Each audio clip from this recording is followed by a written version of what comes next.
What's up, everybody? Another episode of the Reuben Show. We're here live too, so if you guys want to interact, you can see. Can you see the computer? Can you see the cell phone there? So, anyways, another episode. We're live here. We're gonna talk about UFC, MMA, boxing. I'm gonna probably reel off a couple episodes in a row here, so I've been running a little bit behind here, but it is what it is. So, anyways, UFC 296. I want to go over it and I want to talk about what we saw there, right? A lot of people say, oh, Coby Covington, what was he doing? There's a whole design by the whole thing, right? So in the world of UFC, you have people that can sell tickets. You have people that can't. You have people that can draw, that have a huge audience, and there's people that they're not. They could be champions. They could be ranked number one, all this other stuff, but you can't, but you can't sell tickets. So this is what you have. You have the main event, and we'll go down. We can talk about the other fights too, because there was some interesting things about 296. So you have Coby Covington versus Leon Edwards, right? It's a great matchup on paper. You have Coby Covington, which is 2 years out, ring rust. It was apparent in the fight. He was hesitant the first 3 rounds. By the way, Leon Edwards only won 3 rounds to 2. So that goes to tell you that if Coby Covington has a couple more fights under his belt, he could have got because he's a more active fighter. What we saw in Coby Covington is not a Coby Covington that was prepared. He was not.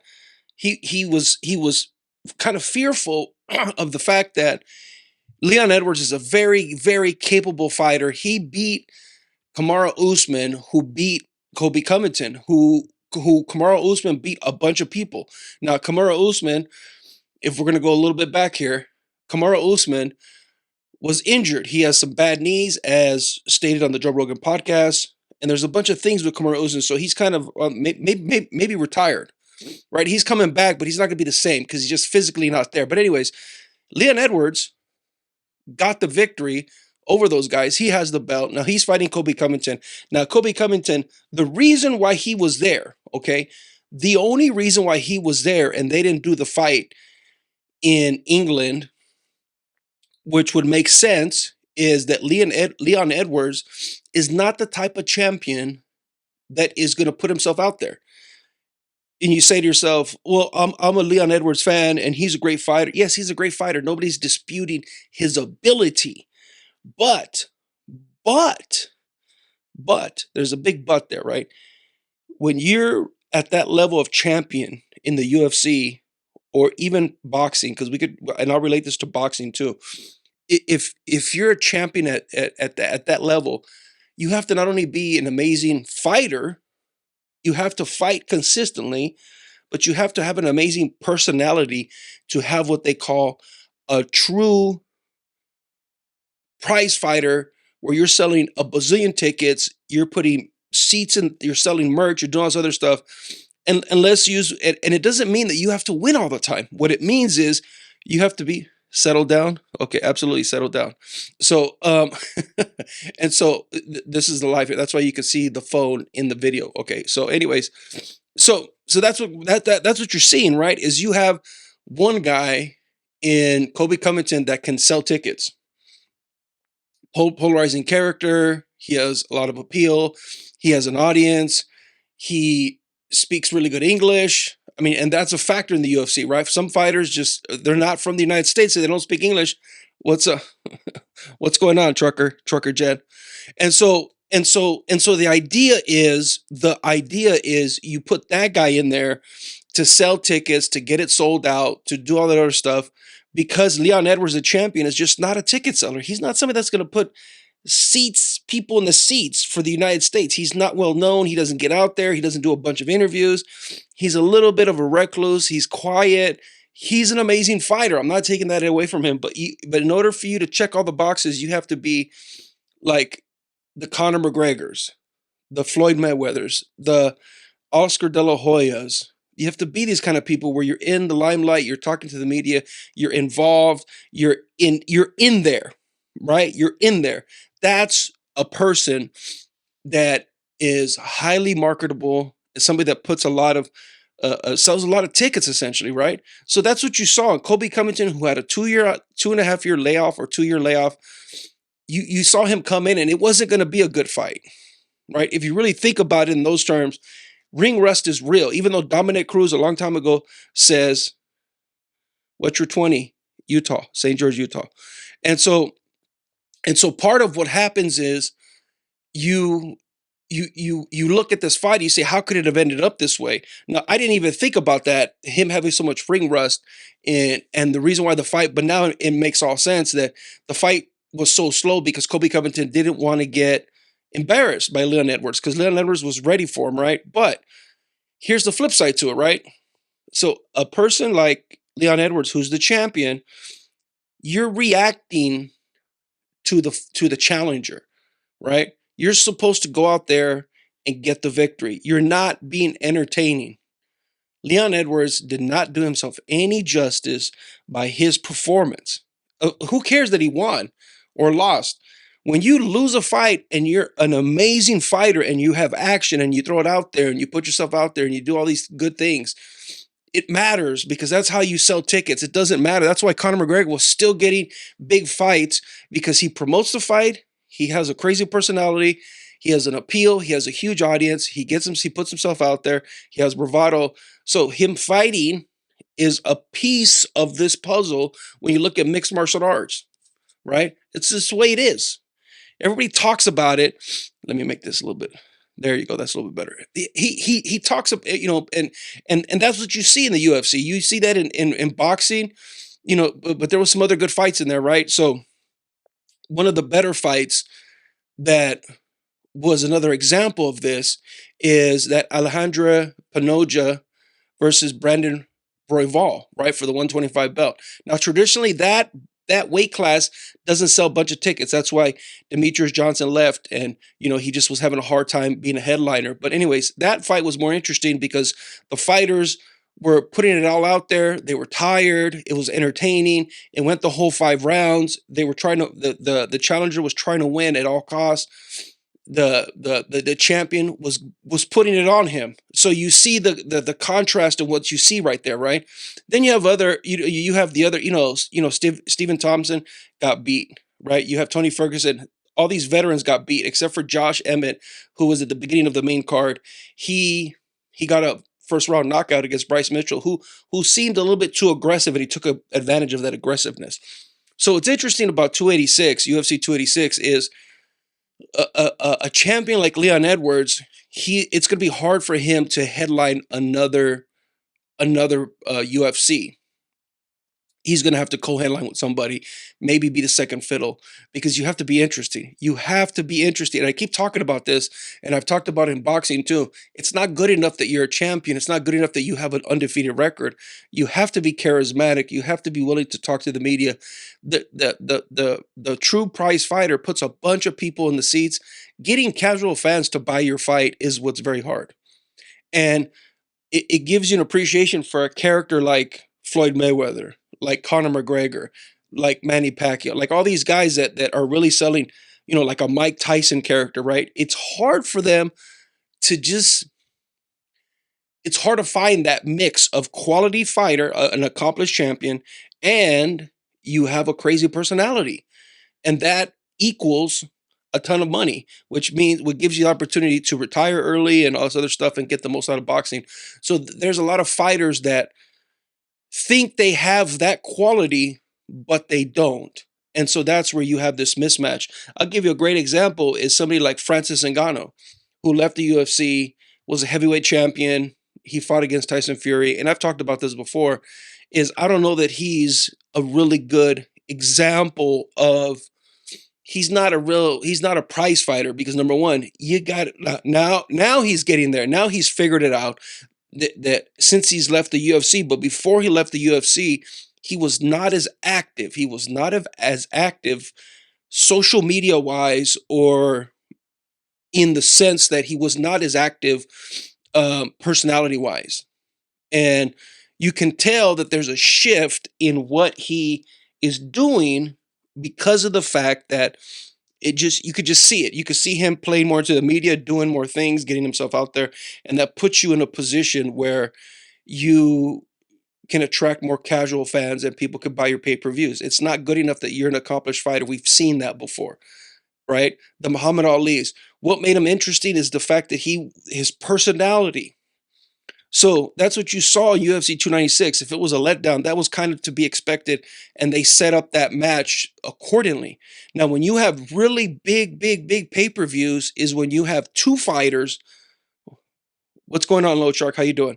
When you have two fighters that have crazy personalities, and then you have these giant like the Nate Diaz versus Conor McGregor. Even though Nate Diaz isn't very talkative, but he does a lot more media than people kind of give him credit for because he has kind of this leave me alone mentality. But he gets out there, he goes in the he throws water bottles in interviews and he just all this other stuff, right? And so these are great examples when you look at the UFCs. What makes this entertaining is the fact that you can sell out arenas with one champion that's not as interesting. You really don't see that in a lot of other things, right? You don't see that. And so that's what I liked about this idea where, you put Coby Covington there and he's going to sell a lot of seats, a lot of tickets. He's put a lot of people in seats and he's really the marquee, but he's not the champion and he's had a long layoff. And you notice that nobody mentioned that until after he fought. Nobody mentioned his hesitantness until after he fought. And he even said it that he had a little bit of ring rust, but there was no mention of that. How genius is that, right? And that's the genius of the Coby Covington is he made sure not to mention that because if you start saying that you have ring rust and you're going to be a little hesitant, people aren't going to watch. But that's what I always talk about mixed martial arts that way, where you have all these fighters that they want to be the top dog, they want to be the big ticket sellers, they want to be these people, but they don't know they don't understand that you got to do the media, you got to get out there, you got to put yourself out there, you got to gain a following. So because it's all numbers, right? It's like Conor McGregor. If he has 30 million followers on say Instagram, they know no, they're not frost tips. Absolutely not. How dare you? How dare you, nanoplexus? How dare you, tips? So, and so, anyways, that's what you see when you look at these fights and the outcomes, and you say, "Oh, that was a letdown." No, that's the way UFC is happy with that because they got people to watch it, right? And then you have Tony Ferguson versus Paddy Pimblett. That was another interesting. That was another interesting fight because Tony Ferguson he gave it his all. He just didn't have it, man. He didn't have it. Tony Ferguson is obviously diminished. He tried his best. What's interesting is that he was cornered by David Goggins, and if you know about the whole who's going to carry the boats and the motivational speakers, David Goggins is behind him, and David Goggins is he helped him train. But it just wasn't enough. Father Time has really crept up on Tony Ferguson, and it's sad because at one point he was legit. He was a person that everybody thought that Khabib was going to lose to. He thought, and he had a freak accident. It never worked out. It never panned out. He never recovered, and just kept going. It kept going that way, and it's unfortunate, right? But he fought Paddy Pimblett, Patty, whatever his name is. He's got an amazing personality, right? His personality is there. His fighting skills, he's not quite, I don't know if he's championship level yet, but he's getting there, right? He's not like Sugar Sean O'Malley. Sugar Sean O'Malley is a great example of what I'm talking about. He's like the whole thing, right? He's like the whole thing. He's got amazing talent, amazing ability. He's got amazing personality. He's not scared to put himself out there, do the 500 interviews and 13 1 hour long podcasts. He's not scared to do any of that stuff. So that's why he's going to sell a bunch of tickets. And I think that's what, when we look at all this kind of stuff, you say there it is. You say there it is, and that's why they market behind him. That's why you get the big contracts because you do get the casual fans, right? And so, anyways, that was with that. And then, you can get lost in all this, right? There's so many good fighters. There's so many good fighters. There's so many from the flip flop mafia. There you go, dude. Flip flop mafia. There you go. Wear the flip flops. There you go. Hurt your feet in wintertime. We're gonna talk about trucking too. Don't worry. I'm gonna do probably 3 podcasts, 3 shows. They're 30 minutes each. This one's gonna be about the UFC, but I'm gonna do a trucking one too. We're gonna talk about that later. But anyways, and I'll I probably won't end the live. But anyways, so there's that, right? Boxing is interesting, right? Boxing and mixed martial arts, it's an interesting way that they kind of market it because you have two opponents and one is just out there and the other one is and if both of them are out there, that's when you sell a bunch of tickets. That's when everything gets red hot. That's when it goes over, you know. Thank you, stay blessed. Appreciate you the same. And so when you look at, like what's next for Leon Edwards, I don't know. I'm not really interested in watching this fight. It was kind of boring, and it's interesting, and it's important that you're not only a champion, but you still have to be. It still has to be interesting fight, right? This Alexandra Pantoja, that was an interesting fight. He's a champion at 125. Brandon Royval gave it his all, and he just couldn't do it. But that was an entertaining fight, right? That's what you want to see. It's not so difficult, and I don't understand how these fighters, these champions, where's their team? Doesn't anybody realize this? Doesn't anybody have this in their head? Isn't there anybody saying that we have to look at what the blueprint is? I'm not saying everybody has to be like Conor McGregor. I'm not saying everybody has to be like Floyd Mayweather or Oscar De La Hoya or these kind of people that sell millions of pay-per-views per fight. A Canelo Alvarez, right? I'm not saying you have to be like those people, but you have to be uniquely you. But you do have to do media. You do have to get out there. It's that simple. And I'm beating up on a dead horse here. So, anyways, so let's go to boxing, right? Boxing has there's a good story here with Tyson Fury, right? And if I'm looking down, it's because I'm pulling up my notes here. I don't want to sound all discombobulated. I don't want to derail here. I've been doing that some of them, but so what? So, anyways, in February, Tyson Fury fights Olenek or whoever he is. He doesn't speak English. So for American fans to watch this fight and to shell out the money, you're going to have to rely on who? You're going to have to rely on Tyson Fury.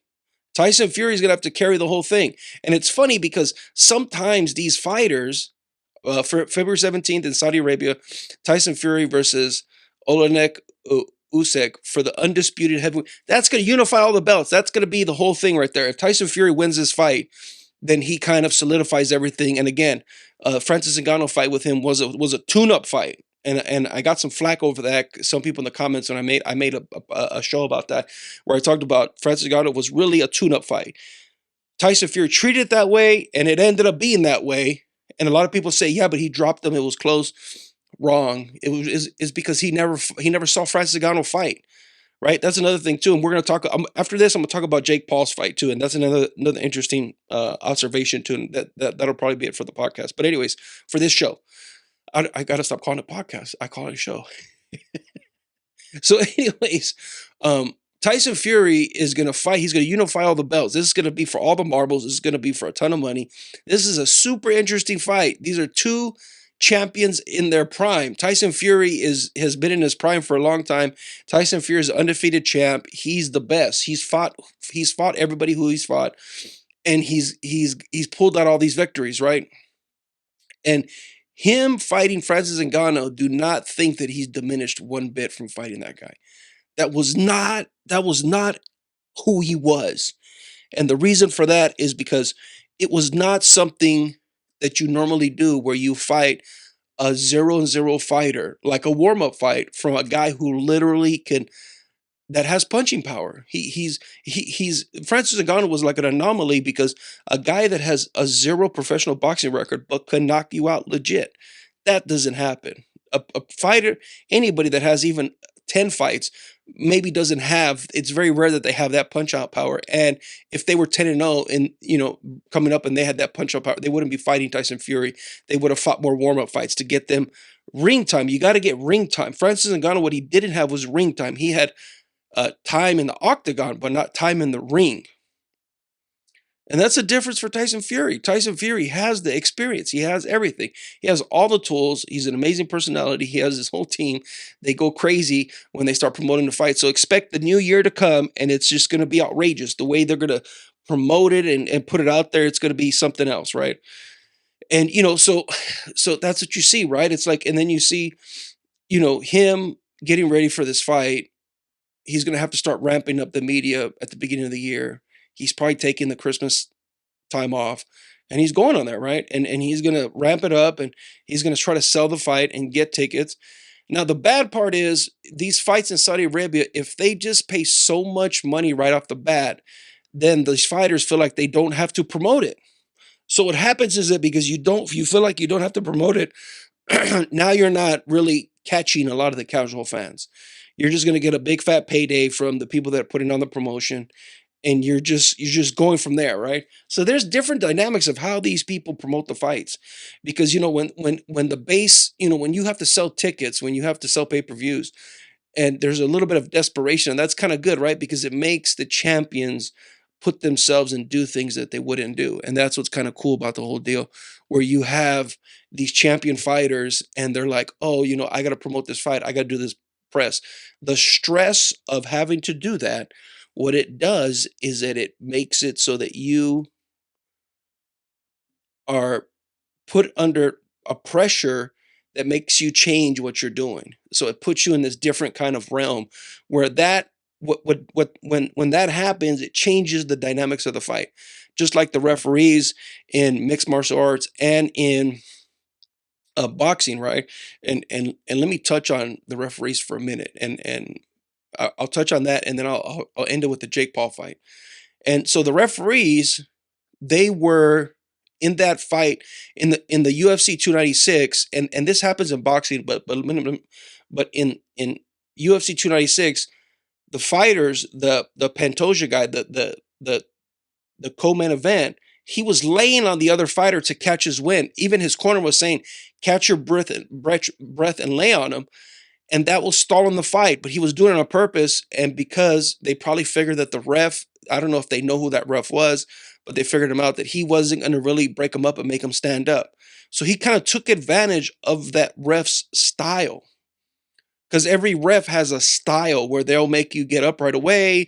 They're going to be very strict. They're going to let you fight. They're going to like there are styles, and that does make a difference in how these UFC fighters, how the fight unravels, because it's the third man in the cage or in the ring. And in boxing, it's the same thing. Some some some refs, they break you up right away. Some of them let you kind of dirty box in the world of boxing. So it happens like that. That's just the way it works. And these fighters, these elite fighters, Mayweather was good about having the refs that cater to his style. That's why you felt that it was.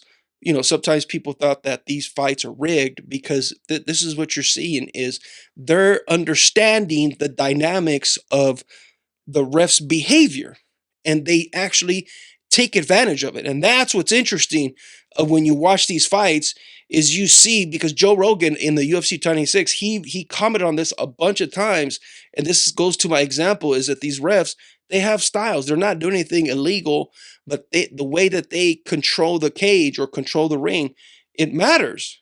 And these fighters, it's so nuanced. It's so, you 1 or 2 or 3% difference, it it's there. And so that's what you see, right? You see this and you say to yourself, how is this right or possible? It's been like that forever, and it's always going to be like that. So anyways, that's observation from UFC 296. There was a bunch of little interesting stories. I thought I touched on a couple of them, but let me end it with this. Let me talk about the Jake Paul fighting that August guy who was 10-1, right? When you saw that fight, and Jake Paul even mentioned it after the fight in some article where he said, "I'm gonna go the traditional route of boxing," and so what he's telling you is that he's gonna fight people at his level. And so that there are some. So then, when you look at that fight, it ended in the first round. That August guy was very hesitant to throw punches. He looked like he was physically in shape. He has a 10-1 record. We don't know where that record come from, but you can tell that that 10-1 fighter was a 10-1 fighter. You could tell that he wasn't the higher caliber fighter. He was hesitant to throw the punch because he was either nervous of the moment. It was just something that he was kind of frazzled by the limelight of fighting a Jake Paul character because of the celebrity. Because again, Jake Paul has this rare thing where he's a celebrity and he has a really low amateur, a low professional record.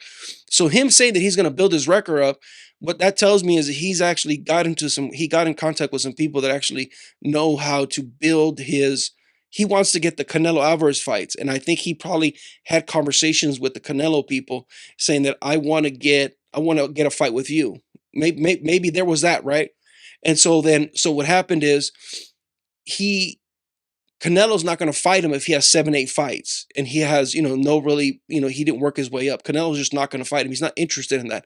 That's not an interesting fight for Canelo. But if Jake Paul builds his record up, if he gets 20 wins, if he gets, 20, 22 fights, now he's a legit fighter with ring time. Now he's going to actually fight.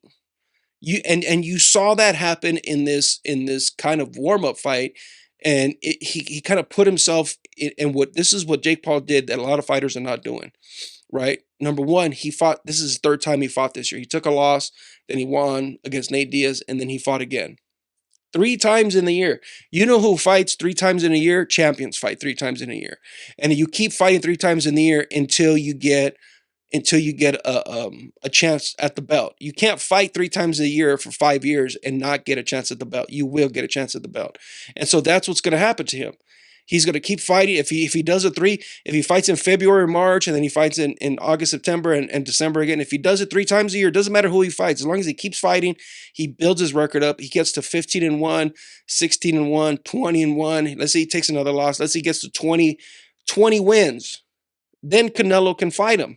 Then Jake Paul has enough of a pure boxing pedigree that it will get him there. And so kudos to him because Canelo Alvarez doesn't have many years left. Canelo Alvarez maybe has 3, 4 years left. And a Jake Paul fight could happen. Actually, it should happen. If Jake Paul does this for another year, he does another 3 fights. He has like 12 wins. He does it another year. The Canelo Alvarez could be one of the last fights. And that's the big money fight. You have a crazy personality like Jake Paul. You have the perennial champion in Canelo Alvarez. Maybe Canelo has taken 1 or 2 losses at this point in the next 2 or 3 years because Canelo's only going to fight once or twice a year now. He did the fighting 3 years. He did the fighting 3 times in a year. He did that for 3, 4 years. That's how he beat everybody. That's everybody. That's how he jumped in weight classes and he kept going up where the people were just too heavy. Canelo eventually lost to that guy Bivol. It was like, what is it, light heavyweight, like some crazy thing, right? But the point is that Jake Paul made a good move. He fought a guy that was hesitant, but that does happen in the lower ranks of boxing. There's guys that just get starstruck. It's unusual how they experience it, and sometimes they freeze. That's not unusual what you saw. A lot of people think that fight was it was fixed, right? But if you watch amateurs fight, if you watch the undercards of all these, you see these undercards fight. This is not unusual what you see there. Even guys with 10-1 records, 10 and 5-0, 6-0, you see that at that level. So, anyways, what are your thoughts on all this? I want to hear. Like, subscribe, all that good stuff like that. Yeah, boxing, MMA, some interesting stuff. Yeah, what are your guys' thoughts?